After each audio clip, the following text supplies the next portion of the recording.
अस्सलाम वालेकुम एवरीवन। उम्मीद है आप सब लोग खैरियत से होंगे। आज की वीडियो में मैं आप लोगों के साथ गाजर के हलवे की रेसिपी शेयर करूंगी, जो कि मैं खोए के बगैर बनाती हूं, और आपके साथ ग्लूटेन फ्री ब्रेड की रेसिपी शेयर करूंगी। चूँकि कमेंट्स आ रहे थे कि आप ग्लूटेन फ्री ब्रेड किस तरह से बनाती हैं। मेरी रेसिपीज़ तकरीबन हर बार ही चेंज होती है। आज मैं आपके साथ एक डिफरेंट रेसिपी शेयर करूंगी, जो कि इंशाल्लाह आपकी ख़राब नहीं होगी, या आपको छोटी छोटी सी टिप्स दूंगी कि आप ब्रेड बनाते हुए कौन कौन सी मिस्टेक्स कर सकते हैं, जो कि मैं भी करती आई थी और मेरी ब्रेड भी अक्सर ख़राब हो जाती थी। अब भी मेरी ब्रेड ख़राब हो जाती है, लेकिन अल्हम्दुलिल्लाह अब बहुत ज़्यादा इम्प्रूवमेंट आ चुकी है। अब हार्डली 1 महीने के बाद या 2 महीने के बाद एक आधी ब्रेड ख़राब हो जाती है, उसके अलावा बाकी अच्छी ही ब्रेड बेक होती हैं। चलें जी, वीडियो की तरफ चलते हैं। सबसे पहले मेरे पास 5 केजी गाजरें थीं और मैंने उसको क्रश कर लिया। इसमें से तकरीबन 3.5 किलो गाजरों को मैं ये गाजर का हलवा बना रही हूँ। मैंने इसमें तकरीबन 1 लीटर दूध डाल के इसको पकने के लिए रख दिया था। 1 घंटे के बाद इसकी ये सिचुएशन थी कि इसमें से काफ़ी हद तक दूध जो है वो पक चुका था। गाजरों के साथ गाजरें भी तकरीबन आधी से ज़्यादा गल चुकी थी और इसमें अभी दूध मौजूद था। इसके साथ ही मैंने तकरीबन 2 लीटर दूध इस तरह से रख दिया, जिसका मैं खोया तैयार करूंगी। और उसके साथ जो थर्ड डिश बची हुई है वो गाजरें हैं, जो कि मैं दूध गाजरें अक्सर बना के रखती हूँ और बच्चे उसको एंजॉय करते हैं, जो कि सिर्फ़ और सिर्फ गाजरों के साथ बनती है। आज मेरे बच्चों का एनुअल रिज़ल्ट था, तो मुझे उसके लिए जाना था। इंशाल्लाह वो भी आज आपके साथ शेयर करूंगी। इसलिए कुकिंग मैंने रात में ही कर ली थी और ये 2 चीज़ें मुझे बनानी थी, जिसकी मैं अब प्रिपरेशन कर रही थी। जब तक वो हो रहा था तो मैंने यहाँ ब्रेड की प्रिपरेशन कर दी। ये मैं आपको लोगों को मैयर करने का तरीका बता रही हूँ कि आप लोगों ने इस तरह से दबाकर कभी भी मैयर नहीं करना होता। आपने जब लेना है कोई भी चीज़, उसको इस तरह से लेवल करना है। इसके साथ मैंने चीनी ली है, ईस्ट ली है और नमक लिया है और बेकिंग पाउडर लिया है। आपने इस तरह के मेजरिंग स्पून्स या कप्स लेने हैं और उसी से आपने इसकी मेजरमेंट करनी है। यहाँ जो है मैंने तकरीबन 2 टेबलस्पून मैंने कैस्टर शुगर ली थी, पिसी हुई चीनी घर की जो आम पिसी हुई होती है। हाफ़ टी स्पून मैंने नमक लिया था, 1 टीस्पून मैंने ईस्ट ली थी और 1 टीस्पून ही बेकिंग पाउडर लिया था। और इसको मैंने लेवल करके मैयर किया है, और किसी को भी मैंने दबाकर मैंने मैयर नहीं किया। जब आप कप्स में मैयर कर रहे होंगे उसमें भी आपने इसी तरह से करना है। इस तरह से दबा दबा के आपने मैयरमेंट बिल्कुल भी नहीं करनी है, जो कि हम अक्सर ये गलती करते हैं, और इससे हम अपना फ्लोर ज़्यादा ऐड कर देते हैं जितनी हमारी मैयरमेंट होती है। केक्स में भी ज़्यादातर ऐसा ही हो रहा होता है, और ब्रेड अगर आप कोई और चीज़ भी बेकिंग की बना रहे हैं उसमें भी ऐसा ही हो रहा होता है।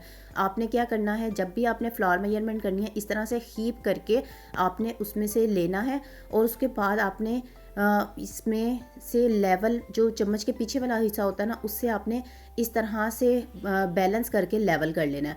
दबाना बिल्कुल भी नहीं है। दबाने से क्या होगा कि आपका फ्लावर आपके केक ब्रेड में ज़्यादा ऐड हो जाएगा, और आपको जो है ना उसको पता भी नहीं लगेगा कि आपने बाद में क्या क्या गलती की है।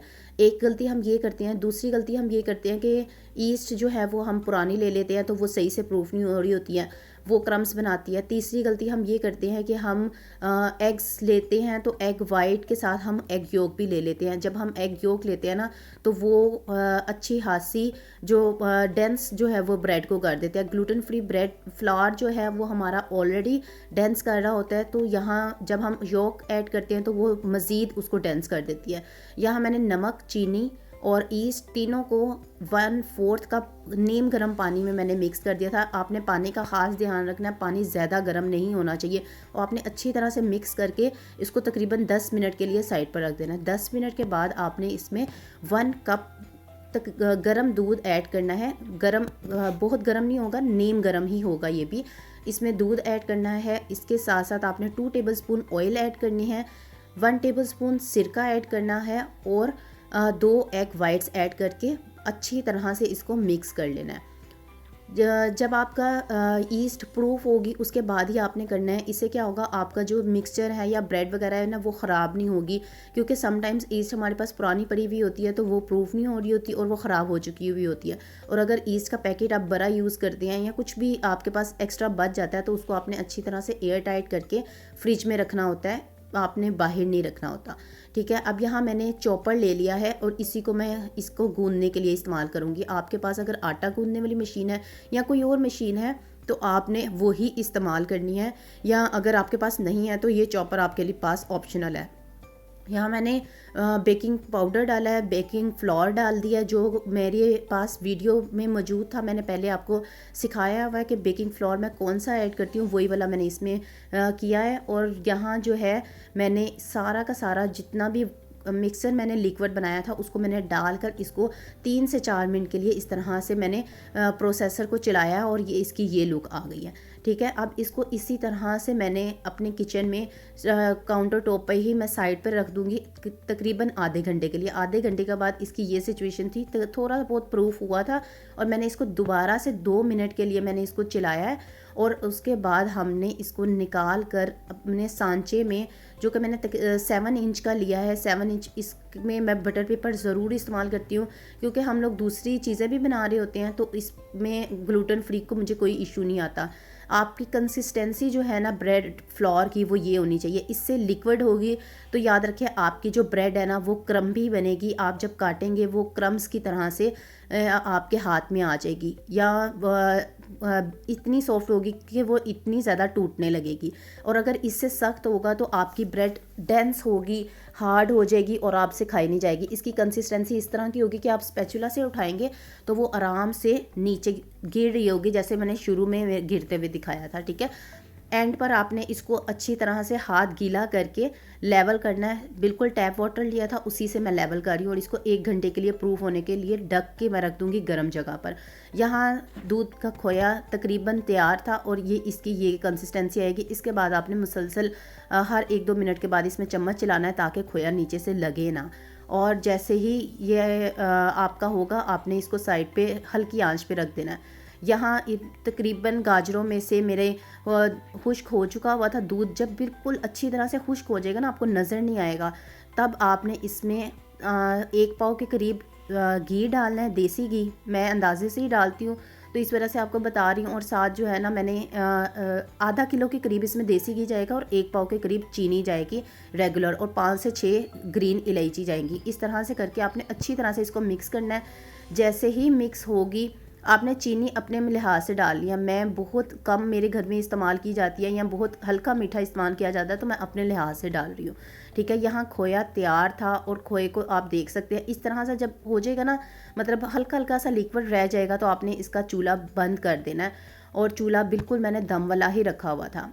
और जब ये जो हलवा है वो उसमें ऑयल साइड पर आना शुरू हो जाएगा, आपको नज़र आएगा। आपने 3-4 अंडे फेंट कर जो भी जितने भी आप डालना चाहते हैं वो आप डालें। मैंने इसमें 2 अंडे डाले थे और 2 एग योक जो मेरी बच चुकी थी वो मैंने डाली थी। और इसको अच्छी तरह से मिक्स करके 2 से 3 मिनट आपने पकाना है और उसके बाद इस तरह से डिश आउट कर देना है। डिश आउट करेंगे और आप जब इसको खाएंगे ना तो इतना मज़े का होगा ना। खोए का टेस्ट इसमें इस तरह से आएगा जैसे आपने बहुत खोए से भरपूर आपने जो है ना हलवा तैयार किया है, और बहुत ही मज़े का लगता है। और आप इजीली इसको जो है ना अपनी सर्दियों में एंजॉय करते हैं। ये देखिए मैंने इसको मिक्स किया है अच्छी तरह से, और इस तरह से ये लिक्विड ही होगा हल्का हल्का से, और आपने इस तरह से डाल लेना है। चूँकि ये थोड़ा सा ठंडा होगा तो खोया ना बाद में सेट हो जाता है। ठीक है, ये आपका खोया तैयार है होममेड। आपने आराम से इसको इस्तेमाल करना है अपनी सर्दियों में, और इसके और इस तरह से करना है। अच्छा, मैंने इसमें नट्स ऐड नहीं किए। आपने नट्स ऐड करने हैं तो आप वो करके आप इसमें आपकी अपनी मर्ज़ी होगी तो वो आप नट्स उसी तरह से ऐड कर सकते हैं। यहाँ मैंने तिल लगा दिए थे। तिल आप पहले भी डाल सकते हैं, बाद में भी डाल सकते हैं। पहले मेरी बेटी ने कहा मैंने तिल के साथ नहीं खानी, बाद में उसका मूड चेंज हो गया तो मैंने तिल भी ऐड कर दिया। और यहाँ मैंने ऑयल से हल्का हल्का सा ब्रश किया, ज़्यादा आपने नहीं ज़ोर लगाना, नहीं तो इसकी प्रूफिंग जो है वो नीचे बैठ जाएगी। और गैस बहुत हल्की थी तो मुझे स्टोव पर ही बेकिंग करनी पड़ी। मैंने 10 मिनट के लिए ये पतीला प्री हीट किया था खाली, और इसमें मैंने एक सांचा रखा था और उसके ऊपर जो है ना मैंने इस तरह से ब्रेड रख दी थी। आधे घंटे के बाद इसको मैंने ऑयलिंग की है इस तरह से, और दोबारा मैंने ढक दिया तकरीबन 10 मिनट के लिए। 10 मिनट के बाद मेरी ब्रेड तैयार थी। यहाँ जो है ना मैंने जो साइड पे बना रही थी ना, सिर्फ गाजरें हैं और चीनी, ये दोनों चीज़ें। गाजरें जैसे ही खुश्क हो जाएंगी तो आपने चीनी इसमें डालनी है। चीनी की क्वांटिटी थोड़ी सी ज़्यादा होगी क्योंकि ये दूध गाजरें खाई जाती है नाश्ते में या इवनिंग स्नैक्स के तौर पर, और ये बहुत हेल्दी ऑप्शन होती है बच्चों के लिए नाश्ते के लिए। आपने सिर्फ 2 टेबलस्पून गाजरें बच्चों को प्याली में डालकर और ऊपर गर्म दूध डालकर उनको मिक्स करके दे देना है और वो इसको इंजॉय करके खाएंगे, बहुत अच्छा लगेगा उनको। यहाँ ब्रेड हो चुकी थी, जैसे ही ब्रेड मैंने निकाल लिया उस पर मैंने तकरीबन 1 टेबलस्पून के जितना मक्खन ले लें या देसी घी ले लें, दोनों में से कुछ भी आप ले सकते हैं। इस तरह से ब्रश कर देंगे ताकि इसके ऊपर शाइन भी आ जाए और इसकी जो हल्की बहुत सख्त होगी ना वहाँ सॉफ्टनेस भी आ जाए। ठीक है, यहाँ ब्रेड को मैंने उसी मोल्ड में ठंडा होने के लिए 5 से 6 घंटे के लिए रख दिया था। 5 से 6 घंटे के बाद मैंने इसको इस तरह से इसका बटर पेपर ऑफ़ किया था, और आपने इसी तरह से ऑफ़ करना है, पहले नहीं करना, नहीं तो आपकी ब्रेड भी टूटेगी और ये बटर पेपर आपसे ऑफ़ भी नहीं होगा। ठीक है, उसके बाद आपने स्लाइस कर लेने हैं। जब तक मैंने इसको ठंडा होने के लिए रखा था उसी दौरान मैं बच्चों के रिज़ल्ट के लिए गई थी। हदीजा जो कि सीलिक है, ग्लूटेन फ्री डाइट पर है, वो 1 क्लास में थी और माशाल्लाह से उसने फ़र्स्ट पोजीशन अपनी क्लास में ली थी और उसका A+ ग्रेड आया था। और सेकंड जो बेटा मेरा पढ़ रहा है वो 4th क्लास में था और उसका जो है 8th पोजीशन आई थी और उसकी 96% थी।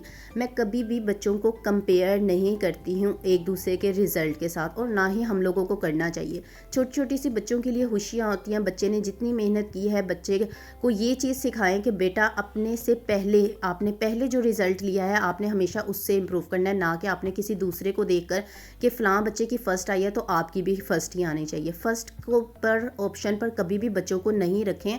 इस तरह से बच्चे जो हैं वो डिग्रेड भी महसूस करते हैं और कभी ग्रो अप भी नहीं होते हैं।